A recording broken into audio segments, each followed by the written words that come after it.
April মাসে কি কি গল্পের বই আমার হাতে এলো সেগুলো তোমাদের দেখানো যাক। আচ্ছা, লাস্ট মান্থে আমার বার্থডে ছিল, তো সেই উপলক্ষে আমি দুখানা বই উপহার পেয়েছি। তার মধ্যে একটা হচ্ছে ট্রুম্যান ক্যাপোতের লেখা ইন কোল্ড ব্লাডেড, যেটা আমার খুব ভালো আর কাছের বন্ধু আমাকে গিফট করেছিল।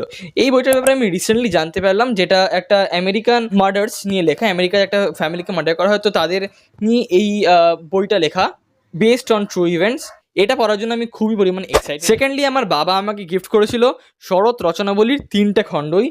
শরৎচন্দ্র চট্টোপাধ্যায়ের গল্পের আমি বিরাট বড় ফ্যান, তার গল্প আমার দারুণ লাগে। ইনফ্যাক্ট এই বইটা আসার পরই আমি পরিণীতা গল্পটা পড়া শুরু করে দিয়েছি। আমি খুব এক্সাইটেড এই গোটা 3টে ভলিউমকে শেষ করার জন্য। অলদো আমার মনে হয় না আমি এই বছরের মধ্যে 3টেকেই শেষ করতে পারি। Last but not the least, greatest horror stories from around the world, fingerprint classics থেকে প্রকাশিত। আচ্ছা, এই বইটা না আমার দেখতে দারুণ লেগেছে। মানে এটাতে না সেই 90s ভাইব আছে, সেই 90s হরর ফিলিং আছে, একটা সেই ভাইব আছে। আর তা বাদ দিয়ে এটার দেখো ধারগুলো বেশ সুন্দর গোল্ডেন গ্লিটার দিয়ে কালার, আর ভেতরেও একটা সেই হরর ফিলিংস আছে। এটা অনেক কটা অথরের লেখা, অনেক কটা ছোটো ছোটো গল্প, একটা কালেকশন।